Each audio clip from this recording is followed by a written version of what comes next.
With Canon's big announcement less than a day away, we just received more specifications for both the Canon Powershot V1 and the EOS R50V. So is the V1 Canon's answer to the ZV-E10, the ZV-E10 Mark II? Will the V1 have Canon Log 3, 4K 60? Well, I'll answer these questions in this video. But first, I have a simple and yet humble request. Please subscribe to this channel. It doesn't cost you anything. It helps this channel grow, and it keeps you informed on the latest camera gear, such as tomorrow's big announcement.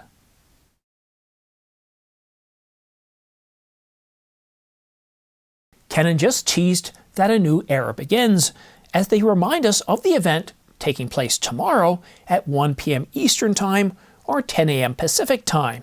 Canon will be announcing at least 2 cameras and 2 lenses. So what does Canon mean by a new era? Well, we think that Canon's alluding to taking back market share from Sony to not just match the ZV-E10, but to, well, leapfrog it, to leapfrog the ZV-E10 Mark II. You see, this is the second of 2 teases that Canon USA has put out within the last week, with this one being the first. It's confirmed Canon will be announcing a video-centric version of the R50 called the R50V. And for some of you, this might seem like a repeat of a video I put out earlier. Well, it's not. You see, we've got additional specifications of the R50V, so let's go ahead and get to those right now. The R50V will get movie auto slow shutter, slow fast motion recording, and movie image stabilization mode, improving the video quality in various conditions. Improving the video quality in various conditions. And image stabilization, which I talked about yesterday, being in body or digital, well, I'm pretty sure it's going to be digital. But what the latest leaks are telling us is that, well, it's going to do a whole lot better when it comes to motion. I don't think it's going to be quite designed for race cars, but you never know. Being small, they could easily fit inside, giving us great shots like these. And in terms of video specifications, it gets HDR-PQ. But there's something else. Log profiles. In fact, Canon Log 3 with View Assist. For a price of $649, that's rather, well, surprising, considering up until just a couple of years ago, to get Canon Log 3, you had to buy a Canon EOS R5, a Mark I. Now, I mentioned it's going to be $649. That's for the body alone. With the kit lens, the 15-30, it's going to cost $849, and the lens by itself is $329. Now, I've already got the smart pre-order links in the description down below, these guys right here, to Adorama and B&H.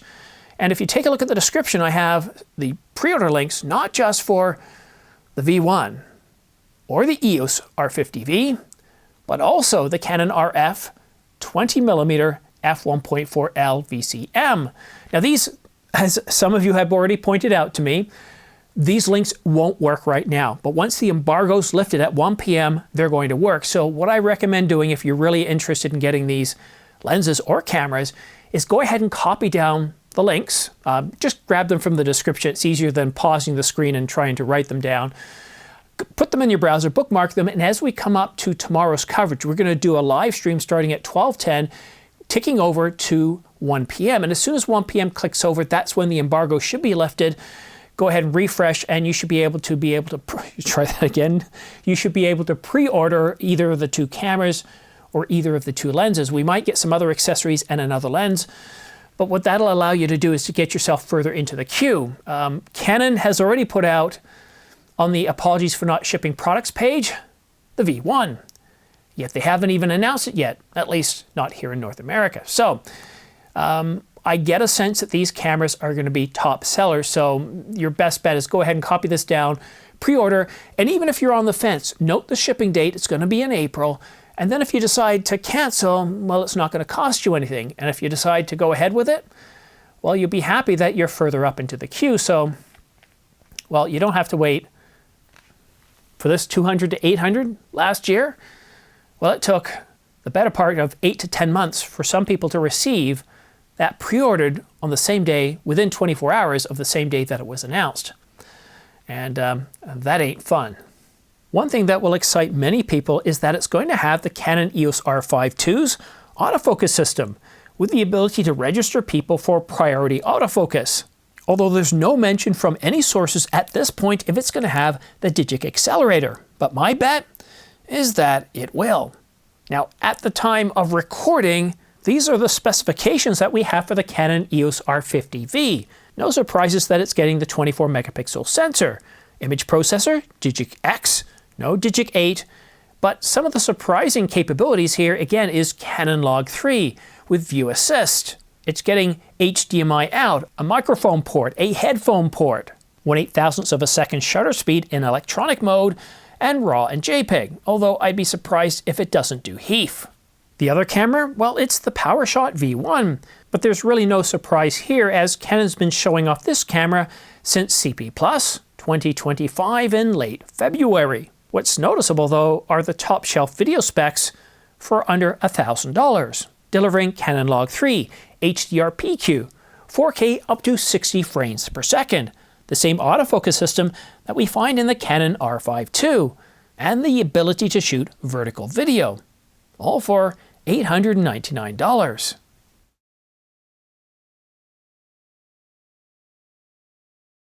Canon rarely tweets out teasers for upcoming announcements, and when they do, it's generally for something that they're very proud of. And to tweet out more than once within a week, well, they're really excited to show you something. In fact, they've got something they're so excited about, kind of reminds me of Steve Jobs introducing the first iPhone.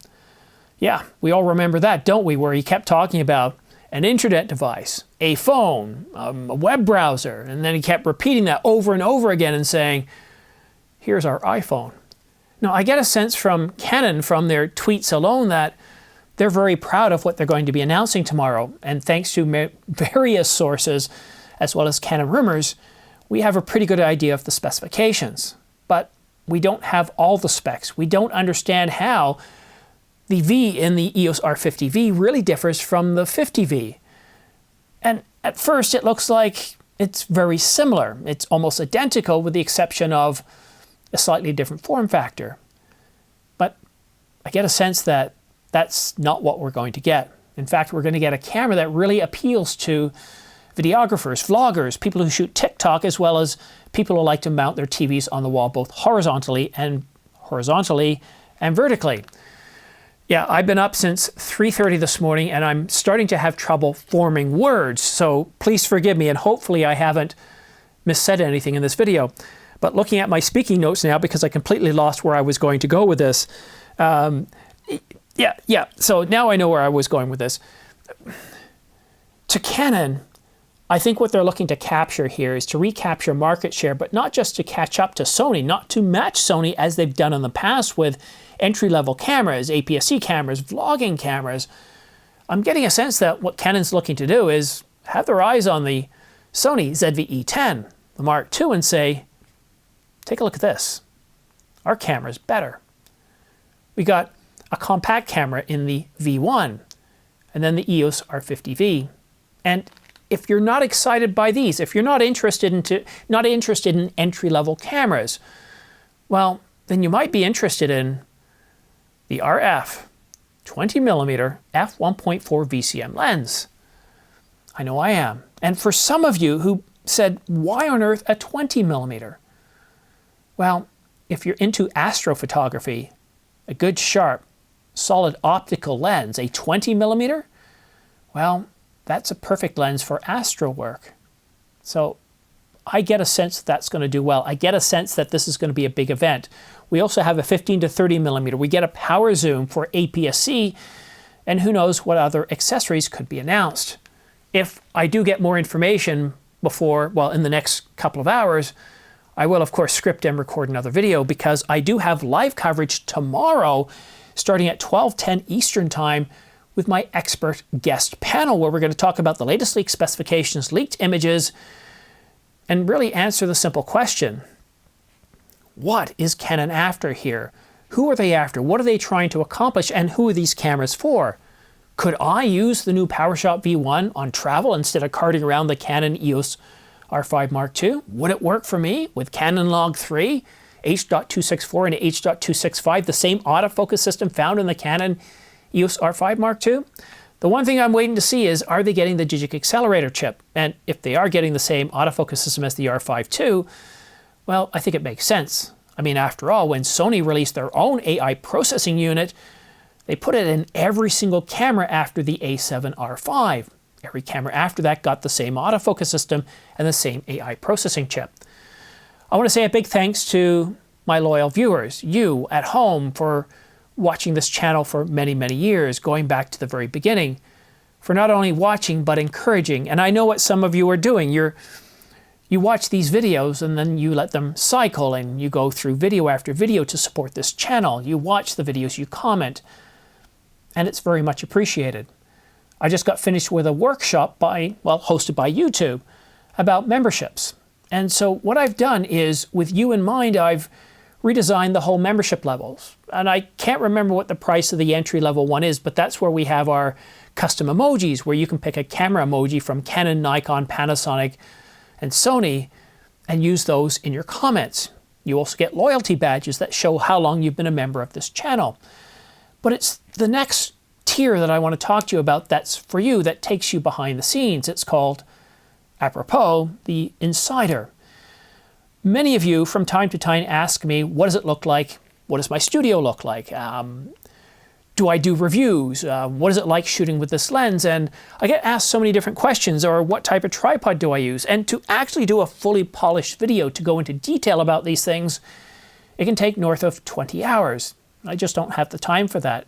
And if I put out an unpolished video, well, it would really hurt this channel. So what I've started doing is, for those at the membership or the Insider level and above, is I've started recording simple videos, even on my iPhone, showing the studio, taking my iPhone or my camera out on a review of a test drive of a lens. Right now I've got the RF 35mm f1.4 VCM. And I'm shooting some great shots and getting some video, and I can show you some of my mistakes and stuff that isn't ready for the real world I'm putting out there. But also, as an insider, you get to say, Simon, in your next Insider video, I want to see this, and I'll do it. And even if you're interested in seeing certain news coverage, well, let me know and I'll work on doing that as well. Because the whole point of the Insider level is to give you something for all those years of support, to develop different content for you. And if you're not interested, that's fine. If you just want to watch these videos, that's fine too. I know maybe 1% of 1% would be interested in this, but for those of you that are, I'm really curious to know what you would like to see. And it's something else I'm looking at doing too, is as more and more members join this Insider level, I'll be looking at doing private live streams. And not only that, invite some of you to become regular panelists on my expert panel. Let me know what you think in the comment section down below. If you do want to become a member, just hit the join button. I think it's a join button, or it's the membership button. I'll insert an overlay here so you'll know exactly which one to press, and then you choose whichever level you want. And I believe YouTube bills on a monthly basis. So thank you so much for watching. Many of you from the very beginning encouraging me, watching me grow, and the growth hasn't ended. I'm about ready to hit 60,000 subscribers. I'm about ready to hit 14 million views. For me, that's a big deal. I'm still utterly surprised that so many, like yourself, join me on a daily basis to hear what I have to say on the latest camera news and rumors. Thank you. Thank you from the bottom of my heart. It means an awful lot to me, and it means an awful lot to my family. Have yourself a great day, and who knows, maybe I'll see you soon in the membership level, or membership, what do they call it? Let's say forums. And we'll see you again soon. I think we're going to see much more information coming out this week. And of course, we got the R6 Mark III coming out in late May. Thank you so much for watching. Have yourself a great day, and we'll see you again soon. Don't forget my live stream tomorrow, starting at 12:10 Eastern Time, or 9:10 Pacific Time. Thanks, guys. We'll see you again soon.